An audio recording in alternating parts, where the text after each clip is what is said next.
చదువు కొన్ని కాలేజీలకు వ్యాపారంగా మారింది. కార్పొరేట్ చదువు ముసుగులో దందా చేస్తున్నాయి. అధిక ఫీజులు వసూలు చేస్తూ దండుకుంటున్నాయి. చదువును కొన్ని కాలేజీల యాజమాన్యాలు అంగట్లో సరుకుగా మార్చేశాయని విమర్శిస్తున్నారు విద్యావంతులు. వరంగల్ జిల్లాలో ప్రైవేట్ కాలేజీలు విద్య పేరుతో అడ్డుగోలుగా ఫీజులు వసూలు చేయడమే కాదు, ప్రభుత్వం ఇచ్చే స్కాలర్షిప్లను కాజేస్తున్నాయి.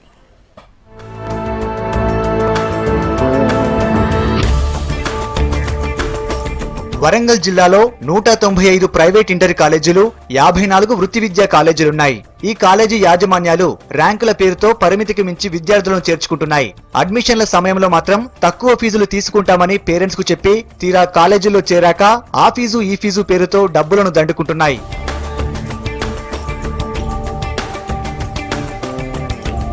కాలేజీల్లో ఒక్కో విద్యార్థి నుంచి admission fee, tuition fee, library fee అంటూ రూల్స్ కు విరుద్ధంగా వేలకు వేలు వసూలు చేస్తున్నాయి కాలేజీ యాజమాన్యాలు. ఇక రెసిడెన్షియల్ కాలేజీల్లో ఐఐటి, ఎంసెట్ కోచింగ్ల పేరుతో ఎక్స్ట్రా ఫీజులు వసూలు చేస్తున్నారని చెబుతున్నారు పేరెంట్స్. హాలిడేస్ లో కూడా క్లాసెస్ కండక్ట్ చేస్తూ విద్యార్థులను మానసిక ఒత్తిడికి గురి చేస్తున్నాయి కొన్ని కాలేజీలు. రూల్స్ కు వ్యతిరేకంగా వ్యవహరిస్తున్నా అధికారులు మాత్రం కాసులకు కకృతి పడి పట్టించుకోవడం లేదని విద్యార్థి సంఘాలు ఆరోపిస్తున్నాయి.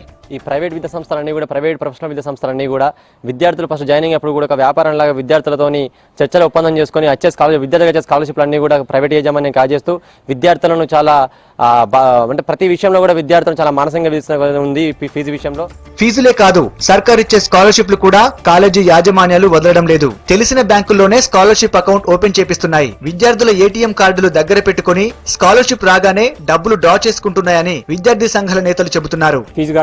యాజమాన్యాలు మరి పిల్లలకు చెందేటువంటి మరి స్కాలర్షిప్లు ఏదైతేనే ఉంటే ఆ స్కాలర్షిప్లు పిల్లలకు రాకుండా యాజమాన్యాలు మరియు అధికారులు కుమ్మక్కులయ్యి మరి పిల్లల దగ్గర ఏటీఎం కార్డులు కానీ పాస్బుక్లు కానీ తీసుకొని మరి పిల్లలకు అందేటువంటి ఫీజులు స్వా చేస్తూ మరి పిల్లలకు రాకుండా చేస్తున్నటువంటి పరిస్థితి ఈ జిల్లాలో, రాష్ట్రంలో ఉన్నది.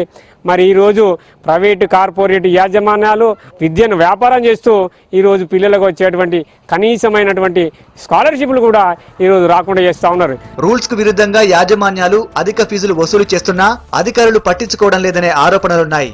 అధికారులు మాత్రం అధిక ఫీజులు వసూలు చేస్తున్న కాలేజీలపై ఎవరైనా కంప్లైంట్ చేస్తే చర్యలు తీసుకుంటామని చెబుతున్నారు. ఫీజులకు సంబంధించి బోర్డుకు సంబంధించి ప్రభుత్వ జూనియర్ కళాశాలలు, ఎయిడెడ్ జూనియర్ కళాశాలలు, ఆ తర్వాత ప్రభుత్వ రంగంలో ఉన్న ఈ జూనియర్ కళాశాలకు సంబంధించి వారికి మన ఇంటర్మీడియట్ బోర్డు వారు నిర్దేశించిన ఫీజుల గవర్నమెంట్ నిర్దేశించిన ఫీజులు ఏవైతే అవి అమలు అవుతుంటాయండి. ఈ ప్రైవేట్ జూనియర్ కళాశాలకు సంబంధించి ఫీజులు వాళ్ళ నాణ్యత, విద్యా నాణ్యతకు అనుగుణంగా వాళ్ళ తల్లిదండ్రులని వాళ్ళు ఆకర్షితులు చేసుకుని వాళ్ళు కోరుకున్న ఫీజులు వాళ్ళ తల్లిదండ్రులతో వాళ్ళు అడిగి తీసుకోవడం జరుగుతోంది. అయితే ఈలో ప్రభుత్వం వారు జరుపుతున్న తనిఖీల వల్ల తప్పనిసరిగా విద్యార్థులకు, తల్లిదండ్రులకు న్యాయం జరుగుతుంది. ప్రైవేటు యాజమాన్యాల నిర్వహణ తీరుతెన్నులు ఖచ్చితంగా ఒక క్రమ పద్ధతిలో వస్తాయని చెప్పేసి మేము ఆశిస్తున్నాం సార్. ఇప్పటికైనా విద్యాశాఖ అధికారులు ఫీజుల విషయంలో రూల్స్ పాటించని కాలేజీలపై చర్యలు తీసుకోవాలని విద్యార్థుల తల్లిదండ్రులు కోరుతున్నారు. కార్పొరేట్ స్కూల్ ఫీజులంటేనే పేరెంట్స్ గుండెల్లో రైళ్లు పరిగెడుతున్నాయి. జూన్ రాకముందే పిల్లల ఫీజుల కోసం జాగ్రత్త పడాల్సిన పరిస్థితి. అడిగినంత ఇచ్చుకుంటేనే చదువు అన్నట్టుగా తయారైంది. ప్రభుత్వం కూడా చూసి చూడనట్లు వదిలేయడంతో కార్పొరేట్ స్కూళ్లు ఇష్టం వచ్చినట్లు ఫీజులు పెంచి దంచుకుంటున్నాయి.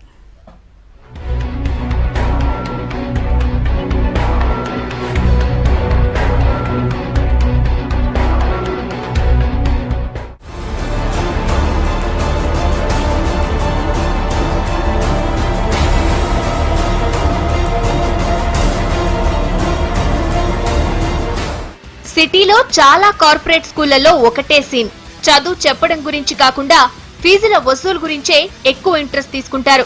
అడ్మిషన్ కంటే ముందే తల్లిదండ్రులు చెప్పినంత ఫీజులు కట్టగలరా లేదా అన్న వివరాలు తెలుసుకుంటున్నారు. ఆ తర్వాతే అడ్మిషన్ గురించి మాట్లాడేది.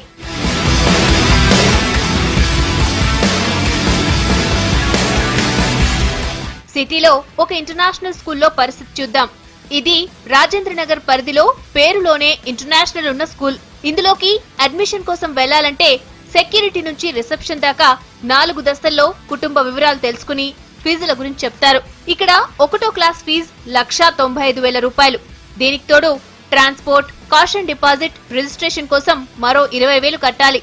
అడ్మిషన్ తర్వాత షూ, టై, బెల్ట్, బుక్స్, ఇతర ట్యూషన్ ఫీజుల కోసం మరో 25,000 దాకా చెల్లించాలి.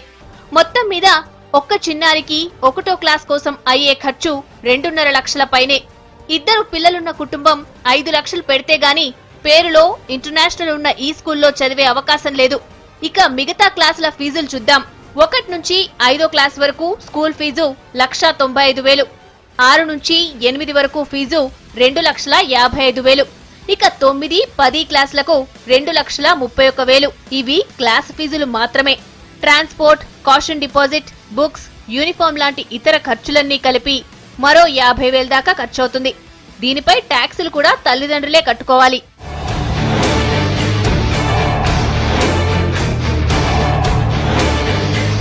ఢిల్లీతో పాటు చాలా రాష్ట్రాల్లో స్కూళ్లున్న ఢిల్లీ పబ్లిక్ స్కూల్ మన రాష్ట్రంలో నర్సరీకి 90,000 రూపాయల ఫీజు తీసుకుంటోంది. పుస్తకాలు, ట్రాన్స్పోర్ట్, యూనిఫామ్, స్వెటర్లు లాంటి వాటికి మరో 30,000 దాకా ఖర్చవుతుంది. అన్నీ కలిపి నర్సరీకి ఏడాదికి 1,20,000 వసూలు చేస్తున్నారు. నర్సరీకే ఇంత ఖర్చయితే ఇక 10th దాకా ఒక్కరిని చదివించాలన్నా కొన్ని లక్షల్లో పెట్టుకోవాల్సి ఉంటుంది. ఈ స్కూళ్లలో తల్లిదండ్రుల స్టేటస్ ను బట్టి మాత్రమే పిల్లలకు సీటిస్తున్నారు. పేరెంట్స్ ఇంజనీర్లో, డాక్టర్లో, పెద్ద స్థాయి ఉద్యోగాలు చేసేవాళ్లైతే వారికి ప్రాధాన్యం ఉంటుంది. లేకపోతే సీట్ లేదని చెప్పేస్తారు.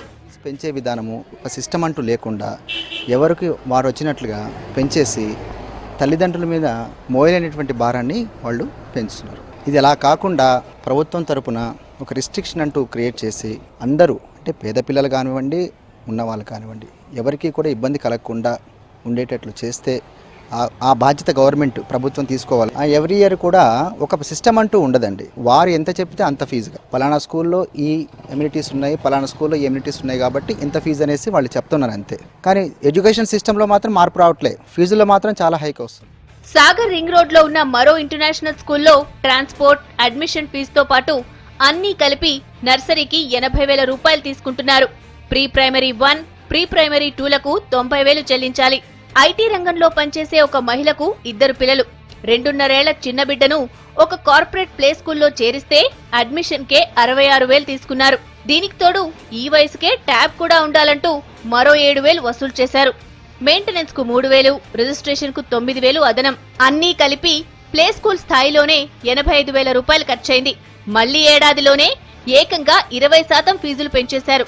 రాయడం కాదు కదా, కనీసం అక్షరాలు కూడా సరిగా రాని పిల్లలకు ఇంత స్థాయిలో ఫీజులేంటని తల్లిదండ్రులు ఆగ్రహం వ్యక్తం చేస్తున్నారు. ప్లే స్కూల్ కి 2.5 ఏళ్ల పిల్లకి 66,000 తీసుకున్నారు. అది అందులో ప్లస్ వాళ్ళకి టాబ్లెట్ ఇస్తారు. ఆ పిల్లలకి టాబ్లెట్ అవసరం లేదు, ఆప్షనల్ పెట్టండి అంటే లేదు కంపల్సరీ అన్నారు. సరే టాబ్లెట్ తీసుకున్నాము. దానికి వాళ్ళు నాకు 26,000 plus 7,000 tablet plus 3,000 maintenance charge plus వేరేవేవో అంటారు, రిజిస్ట్రేషన్ 9,000.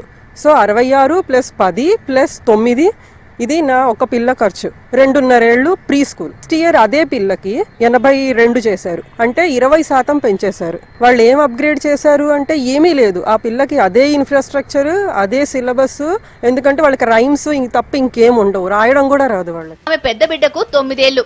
5వ క్లాస్ చదివే ఆమెకు కూడా 99,000 రూపాయల ఫీజు అవుతుంది. దీంతో పాటు ట్రాన్స్పోర్ట్ కోసం 20,000, క్యాంటీన్ ఛార్జీలు 20,000, బుక్స్, యూనిఫామ్, షూ లాంటి వాటికి 10 నుంచి 20,000 అదనంగా చెల్లించాలి. అంటే 5వ క్లాస్కు మొత్తం ఖర్చు 1,50,000. దీనికి తోడు ఏడాదిలోపే 12.5% ఫీజులు పెంచేశారు.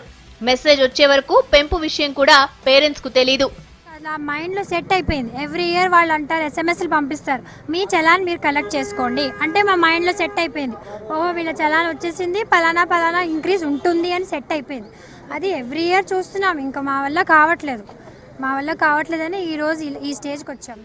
దేశంలోనే పేరున్న పెద్ద కార్పొరేట్ గ్రూప్ ఆధ్వర్యంలో హైదరాబాద్ లో ఏర్పాటవుతున్న స్కూల్లోనూ పరిస్థితి భిన్నంగా ఏం లేదు. ఎల్బీ నగర్ రోడ్ లో ఈ స్కూల్ ఇంకా నిర్మాణంలోనే ఉంది. జూన్ నాటికి పూర్తవుతుందో లేదో కూడా తెలియని ఈ స్కూల్లో వచ్చే నెల నుంచే క్లాసులు మొదలు పెడతామని 2 నెలలుగా అడ్మిషన్లు ఇస్తున్నారు. అనుమతి ఉందని యాజమాన్యం చెప్తోంది. కానీ ఇంకా నిర్మాణంలో ఉన్న భవనానికి ఫైర్ సేఫ్టీ, బిల్డింగ్ సేఫ్టీ అనుమతులు ఎలా వస్తాయన్నది పెద్ద ప్రశ్న. ఇందులోనూ నర్సరీకి 1,00,000 వరకు ఫీజులున్నాయి. అది కన్స్ట్రక్షన్ కూడా పూర్తి కాలేదు. కన్స్ట్రక్షన్ కూడా పూర్తి కాకముందు విద్యాశాఖ ఎట్లా ఇచ్చింది, రంగారెడ్డి విద్యాశాఖ నిలదీయాల్సింది, ఎట్లా పర్మిషన్ ఇచ్చింది, అసలు ఫైర్ సేఫ్టీ మెథడ్ ఏంది, తర్వాత మున్సిపల్ అప్రూవల్ అయ్యేది బిల్డింగ్కు, ఏమీ లేకుండా కన్స్ట్రక్షన్లో ఉన్న బిల్డింగ్కు ఆల్రెడీ స్కూల్ అని చెప్పేసి ఇచ్చింది. వాళ్ళు అడ్మిషన్లు చేస్తున్నారు. రేపు 13 జూన్ నుంచి ఎంతో దూరం లేదు, ఒక నెల ఉంది, నెల తర్వాత క్లాసులు నిర్వహిస్తూ ఉంటున్నారు. ఆ బిల్డింగ్ ఇంత త్వరగా కడితే కూలిపోతే రేపు ఎవరు, దానికి ఏదైనా ఫైర్ సేఫ్టీ మెథడ్స్ ఉన్నాయా? ఇవన్నీ రాకుండా విద్యాశాఖ ఎట్లా గుర్తింపు ఇచ్చింది? పేరులో ఎంత గొప్ప పదాలు చేర్చినా అన్ని స్కూళ్లలోనూ దాదాపు ఒకేలాంటి సౌకర్యాలుంటున్నాయి. సిలబస్ కూడా దాదాపుగా ఒకటే. ఫీజులు మాత్రం ఎవరిష్టం వాళ్లదే. అమీర్పేటలో ఉన్న మరికొన్ని కార్పొరేట్ స్కూళ్లలో 1వ క్లాసుకు ముందుగా 40,000 డొనేషన్ కట్టాలి.